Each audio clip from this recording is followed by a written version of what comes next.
Subscribe to take your place in this universe full of science fiction and horror stories, and go after the unknown, because some truths are hidden in the dark. The sky did not break with thunder. There was no firestorm, no celestial warning, no apocalyptic reckoning heralded by sirens. Instead, the world hushed. Birds ceased their calls, wind stilled as if nature itself held its breath, and a silence so absolute settled over the land that the air felt weighted. Then the clouds parted, not torn apart by force, nor scattered by atmospheric disturbance, but drawn back in smooth, unnatural precision, unveiling the abyss beyond. From that fathomless void, they descended. Massive vessels, larger than cities, drifted through the newly formed breach. Their surfaces gleamed with an unsettling darkness, not black, but something deeper, a shifting abyss that devoured light and twisted reflections. Their hulls pulsed faintly, as though alive, as if the ships themselves were breathing. There were no visible engines, no thrusters, no propulsion systems, just an effortless descent, as if gravity itself bent to their will. Humanity had spent centuries looking beyond its own world, desperate for proof that it was not alone. Some sought answers in the stars, others in religion, in ancient texts, in myths whispered through generations. But in all our searching, we had never once considered what might happen if that which we sought decided to come looking for us instead. They did not arrive randomly. Their landing sites were deliberate, chosen with unsettling familiarity. The first descended upon the ruins of Sumer, near the remnants of Ur, where clay tablets had once recorded the deeds of gods who walked among mortals. The second settled atop the shifting sands of Giza, where pyramids had stood for millennia as silent sentinels. Others followed, touching down upon the Andean peaks near the Nazca lines, within the dense jungles of India, above the broken columns of the Parthenon in Greece. These were not foreign lands to them. They were homecomings. Then they spoke. The message did not arrive through radio waves or holographic broadcasts. There was no need for translation, no time for hesitation. Their words invaded us, bypassing flesh and bone, searing into the very fabric of our thoughts. It was not a voice that spoke, but a presence, cold, absolute, and all-encompassing. Kneel. It was not a request. It was not a threat. It was a command woven into the essence of reality itself, as irrefutable as gravity, as certain as time. The effect was instantaneous. Across continents, millions collapsed, not in worship, not in surrender, but in agony. Their bodies betrayed them, legs buckling as if the earth beneath them had become an unbearable weight. Hands gripped at skulls, nails dug into flesh, mouths opened in silent screams as something unseen shackled them to the ground. But not all fell. In a fortified military bunker buried deep beneath the Rockies, General Elias Ward remained upright. His breath was ragged, his muscles clenched in protest, but he did not yield. Around him, the brightest minds of military strategy, intelligence, and science lay sprawled across the floor, gripping their heads as if an unseen force was tearing through their minds. Screens flickered wildly, alarms blared in panic succession, and emergency broadcasts from every corner of the world displayed the same haunting image: kneeling masses. A scientist, his face twisted in pain, gasped through gritted teeth. "They're forcing compliance." Neural override. His sentence broke into a choked sob, hands trembling as blood trickled from his nose. Ward understood war. He had studied conflict, had commanded battles, had seen men reduced to little more than bodies in the mud. But this was something else entirely. It was not conquest, not occupation. It was something deeper, something more insidious. This was dominion embedded into the very fabric of existence. They had not come with weapons drawn or ultimatums issued. They had come with certainty, with an expectation as old as time itself. They had been here before, and they had returned to reclaim what they believed was theirs. But if they expected worship, they had made a miscalculation. The silence shattered. A deep, reverberating boom rolled across the sky.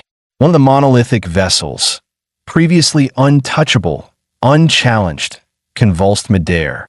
Its obsidian surface cracked, light spilling through its fractured hull like the bleeding wound of a god. It groaned, shuddered, and then, for the first time in its unknowable existence, it fell. The descent was not graceful. It spiraled, twisting in defiance, flames erupting along its body as it hurtled towards the ocean. The impact came seconds later, a deafening eruption as metal met water, sending a tidal wave across the Pacific. For the first time, the presence in Ward's mind wavered. They could bleed, and if they could bleed, they could die. The days that followed were chaos. The world fractured, not along national lines, nor political ideologies, but between those who saw gods and those who saw oppressors. Across continents, civilization teetered. Cities did not merely fall to the invaders, they fell to their own people. Cults formed overnight, worshippers proclaiming the return of their creators, offering themselves willingly. Governments crumbled, unable to unify, unable to comprehend the sheer scale of what had descended upon them. But amidst the madness, resistance took root. Ward watched as it unfolded, soldiers, engineers, scientists, even civilians. People who refused to kneel. People who understood what the fall of that first ship meant. It was not an accident. It was not divine punishment. It was proof. Proof that these beings, whatever they were not gods. And so, they gave themselves a name. Godkillers. Godkillers. The name spread like wildfire, whispered in the dark corners of fallen cities, shouted in defiance in the ruins of strongholds. It was not just a name, it was a declaration, a warning, a promise. The battle lines have been drawn, not between nations, not between races, but between those who would serve and those who would rebel. For centuries, humanity had prayed to the heavens, had looked skyward in reverence and fear. But for the first time in history, it was not praying for salvation. It was hunting its gods. The soldier's hands trembled as she loaded her last magazine. The air was thick with smoke, acrid and clinging to her throat, but she forced herself to stay focused.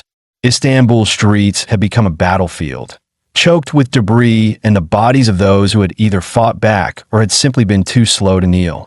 Firelight flickered in shattered windows, casting long shadows that danced like ghosts. She pressed her back against the wreckage of an overturned tram, barely breathing as she heard the heavy, deliberate footsteps approaching. It wasn't just the weight of the thing that made the ground vibrate. It was something else, something deeper, an unseen force pressing against her mind like iron hands trying to bend her will. She could feel the command slithering into her skull. Kneel.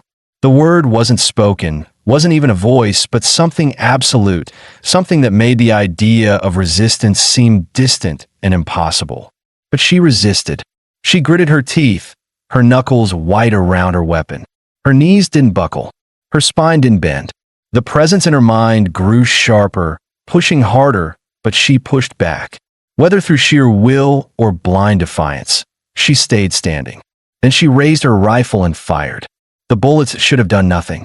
She had seen countless others fire the same weapons to no effect. Bullets deflected, absorbed, or simply ignored. But this time, something different happened. The towering figure flinched. It was small, barely perceptible, but it was there. A hesitation, a miscalculation. The thing took a step back, not from the bullets, but from her. In a fortified bunker beneath the Rockies, Elias Ward watched the footage, his face unreadable. The room around him buzzed with static and quiet murmurs as the video played on repeat. The Istanbul soldier, the defiance, the moment of weakness. It wasn't just the physical attack that had caused the reaction. It was the act of defiance itself. Ward leaned forward, arms crossed over his chest. Again, Sarah Vance, standing beside him, replayed the footage. The same moment, the same impossible hesitation. Arun Patel, still looking pale from the last psychic attack, pushed his glasses up his nose, squinting at the screen. That shouldn't be possible. Vance crossed her arms. And yet, there it is. Ward turned away from the monitor, deep in thought. The air in the room was heavy, the kind of weight that came when an entire paradigm had just shifted. They don't expect resistance, Patel muttered, half to himself. They assume submission. It's not just a show of power, it's a requirement. It's part of their dominance. They don't just need us to kneel, Vance said. They need us to believe in their control. And if we don't, she motioned at the frozen image on the screen, the towering godlike being recoiling from a single defiant soldier. Ward exhaled, slow and measured. This changed everything. The war wasn't just about firepower. It wasn't about advanced weapons or strategies. It was about perception. They ruled because they expected to rule. Their power wasn't just technological, it was psychological. We need to test this, Ward said finally. We need proof. Vance tilted her head. What kind of proof? Ward turned to Patel. You said some people resist the compliance command more than others. Why? The scientist hesitated. We have theories, neurological differences, stress adaptability. Past trauma could. Not enough, Ward interrupted. Not for what we need. We're not looking for a theory. We're looking for a weapon. A silence settled over the room. Vance was the first to speak. You want to test this on a live subject? Ward nodded. Patel swallowed. That could be dangerous. This entire war is dangerous, Ward said.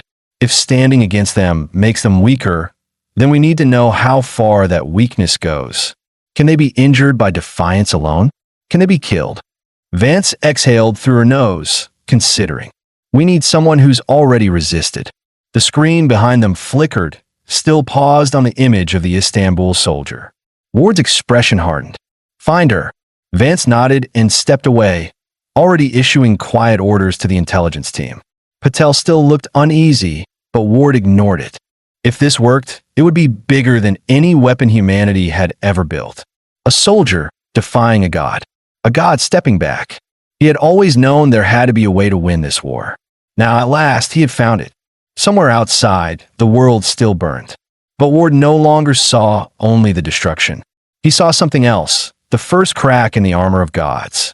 The pressure in Layla Cater's skull was suffocating. It wasn't pain in the way she knew it. No sharp stab, no dull ache, just an invasive, suffocating presence. Like invisible hands pressing against her mind, clawing for control. She knew what it wanted. Kneel. The command slithered through her consciousness. Not as sound, but as certainty, as if the very concept of standing was a violation of some universal law. Her knees buckled, her vision blurred, but she fought it. A fire burned deep in her chest, not the flickering flame of fleeting resistance, but something older, something primal. The gods had come expecting devotion. She gave them defiance instead. She forced her body to hold, steadying her breath, locking her knees until the urge to collapse passed. The command pressed harder, like a storm howling against the walls of her mind, but it could not break through. And then something changed. The weight lifted, not completely, not in mercy, but in hesitation. The unseen force recoiled, confused. She had resisted, and it did not understand. Layla exhaled slowly, her fingers tightening around her pistol. Her hands trembled, not from fear, but from the sheer exertion of staying upright. She scanned her surroundings, instincts honed by years of war kicking in. The ruins of Istanbul stretched around her in broken silhouettes.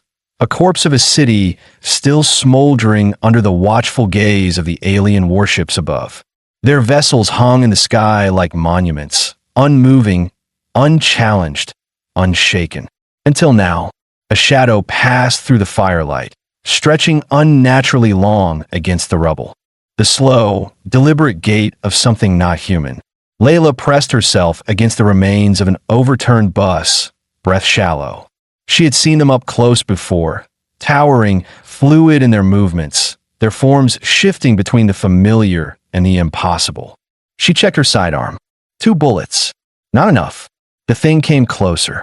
Its obsidian-like body rippled under the flickering glow of distant fires, its elongated limbs moving with an unsettling precision. It wasn't looking for survivors. It was looking for her. She could run. She didn't. She stepped into the open. The sentinel stopped, its head tilting in that unnatural way they had. A god watching an insect decide whether to fight or flee. But Layla did neither. She held its gaze. The pressure returned, slamming into her skull like a tidal wave. Kneel. The word was not spoken, but felt, a force so absolute that she could feel her legs twitch in betrayal, her muscles rebelling against her own will. But she locked her jaw, dug her heels into the broken pavement, and forced herself to stand. A second passed, then another. The thing did not move. And then it stepped back. Layla's breath caught in her throat. Not in fear, in understanding. The sentinel regarded her for a moment longer, its form shifting, warping in ways that made her stomach twist. Then, without a sound, it turned and disappeared into the night. The gods did not retreat. The gods did not fear. But this one had. The breath she had been holding escaped in a slow, measured exhale. Her pulse pounded against her skull, her vision swimming from the sheer effort of staying upright. What had just happened? A hand clamped over her mouth. She reacted instantly, twisting out of the grip, bringing her pistol up in a fluid motion. The barrel met flesh. Human. Easy, a voice whispered. Not your enemy. Layla kept the gun trained on him, breath still unsteady. He was crouched in the shadows, face streaked with dirt and ash, but his eyes, sharp, assessing, were clear. He had the look of a man who had seen too much and survived anyway. Who the hell are you? She whispered. The man raised his hand slightly. Ethan Reyes. A pause. Here to save you. Layla's grip didn't waver. I don't need saving. Reyes exhaled, glancing at the skyline where the warships loomed. Yeah? Then what's your plan? She didn't answer, because she didn't have one. The weight of that realization hit harder than she expected. She had been running, surviving, but for what? To die a little later than the others? To watch the world break and call it resistance? Reyes saw the hesitation in her expression and pressed forward. You made an impression, Cater. Someone upstairs noticed you didn't kneel. And right now, that makes you the most valuable person on the planet. Layla narrowed her eyes. How do you know my name? Reyes hesitated, just for a fraction of a second. Then he glanced up at the sky. Because I was sent to find you. By who? She almost asked, but something in his tone stopped her. Instead, she took a slow step back, lowering her weapon, but only slightly. If this is a trap, I'll kill you before they do. Reyes smirked. That's the spirit. A distant sound rumbled through the ruined city. A sound Layla had come to dread. The deep, resonant hum of a warship shifting position. The gods were moving. We need to go, Reyes said. Layla clenched her jaw. Every instinct told her not to trust him, but she had already lost too much time. She nodded. Lead the way. They disappeared into the ruins, swallowed by the night. Somewhere high above, the gods searched for the woman who had already become their greatest threat. And for the first time in centuries, the gods did not know fear. But soon they would. Layla Cater's skull felt as if it were splintering from inside. A force, ancient, absolute, had pressed against her mind, a silent hand gripping the edges of her thoughts, demanding compliance. Kneel. The word had never been spoken aloud, yet she had felt it thread through her veins like venom. And for the second time, she had refused. Now, her body was paying the price. A dull ache pulsed behind her eyes, her limbs heavy with exhaustion. It wasn't just fatigue. It was something else. Something had shifted inside her, a sensation that was neither pain nor relief, but a deep, lingering wrongness. She staggered forward, keeping pace with Reyes as they slipped through the ruined skeleton of Istanbul. The city was silent in its death, its streets suffocating under layers of smoke and ash. Buildings stood hollowed out like corpses, their windows dark and empty, the echoes of a world that no longer existed. Above them, the sky was fractured by the silhouettes of the gods' warships, watching, waiting. They had come with quiet cruelty, dismantling nations not with brute force, but with a single whispered command. Layla's fingers clenched around the grip of her pistol. She would not kneel. Not now. Not ever. Reyes motioned her into an alley, where remnants of a market lay in ruin. Torn awnings, shattered ceramic, the scent of burned spice still clinging to the air. She followed, but suspicion weighed heavy in her chest. She barely knew him. He had appeared out of nowhere, dragging her from the wreckage of a war she had already lost, claiming he had been sent to find her. But by who? Move, Reyes whispered sharply. Unless you want to get vaporized standing in the open like a dumbass. Layla scowled but obeyed. Then the world shifted. She didn't hear it at first. It wasn't sound. It was something beneath sound, a pulse that rattled in her bones before her ears caught up. The very air seemed to shiver. Reyes went still. That's not good, he muttered. Layla's hand went to her gun. What is it? He didn't answer. His head tilted slightly, listening. Then his jaw clenched. A collector. She had heard the stories. No one survived collectors. The gods had their sentinels. Those towering, faceless enforcers that patrolled the streets, ensuring obedience through their mere presence. But when sentinels failed, when resistance persisted, they sent something worse. No one knew exactly what collectors were.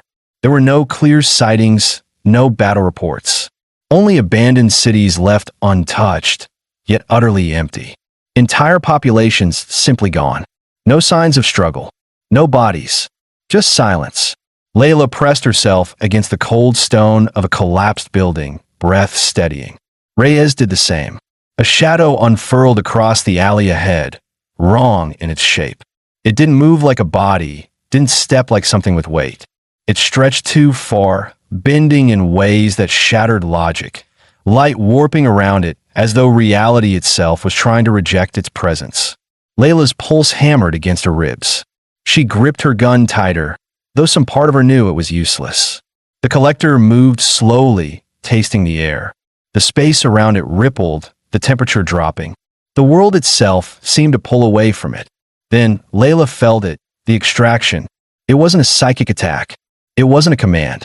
It was something far worse. A pulling. Something inside her was being drawn out. Not her thoughts, not her body. Something deeper, more intrinsic. Her vision blurred, colors dimming as if her very existence was being siphoned away. A memory surfaced.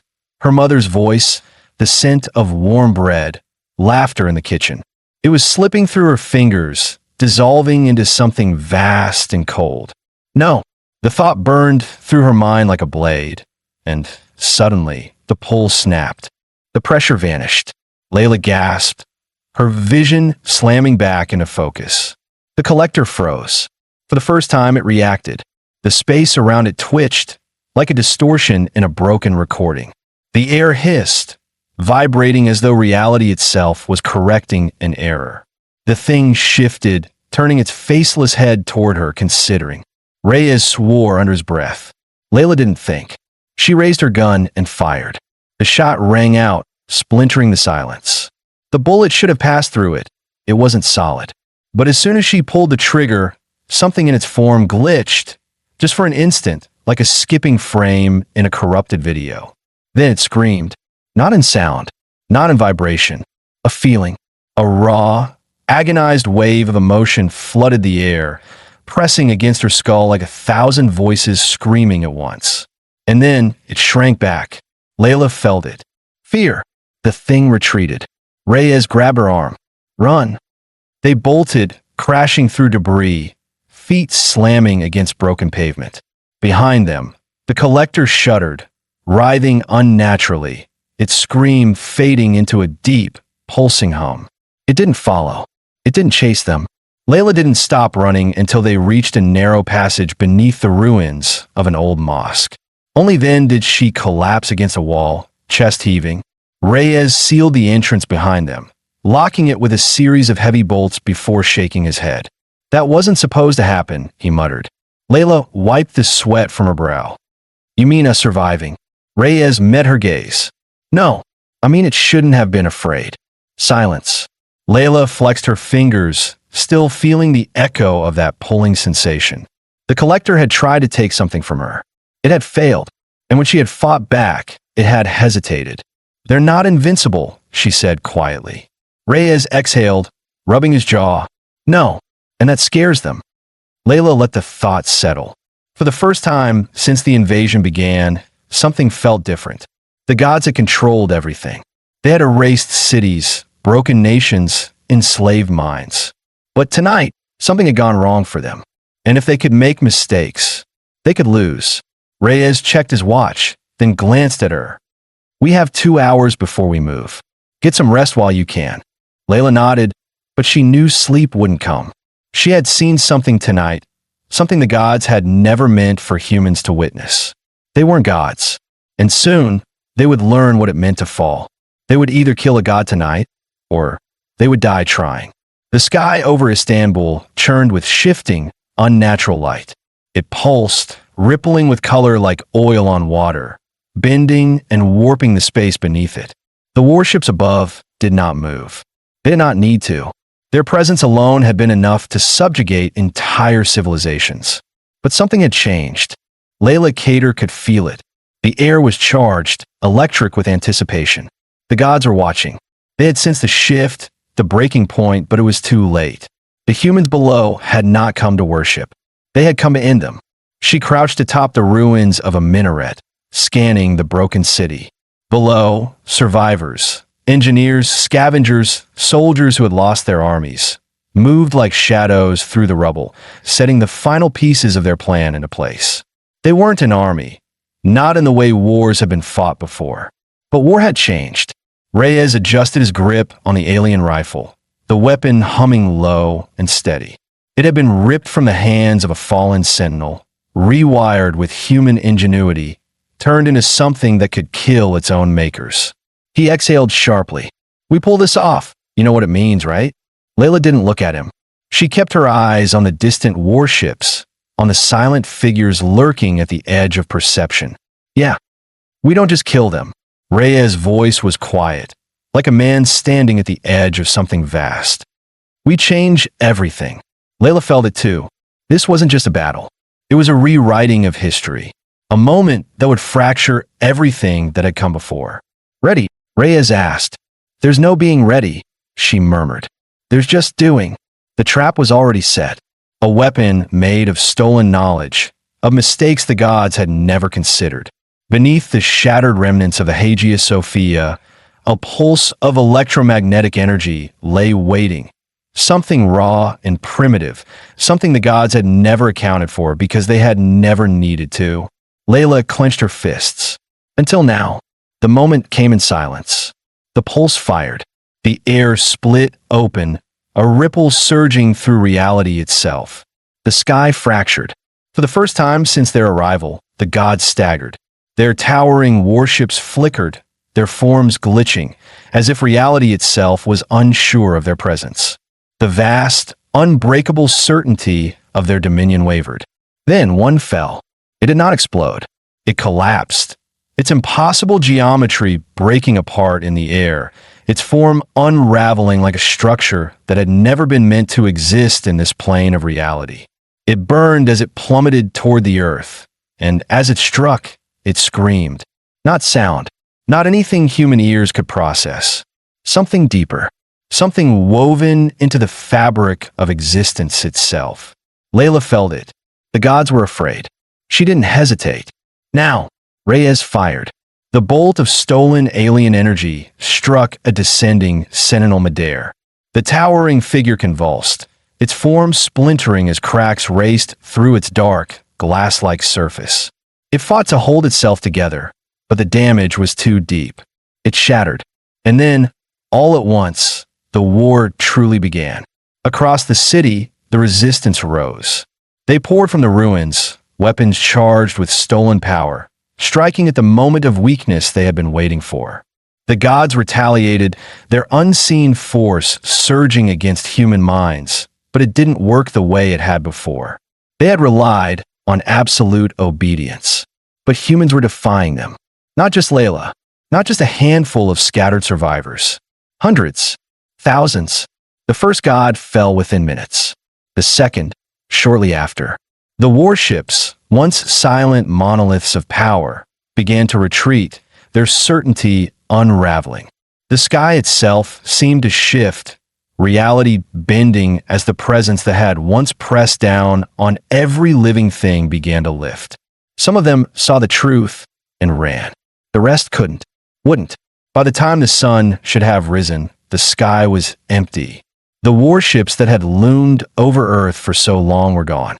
Some had fled, some had fallen, and some, Layla suspected, had simply ceased to exist, undone by something they had never accounted for. Defiance.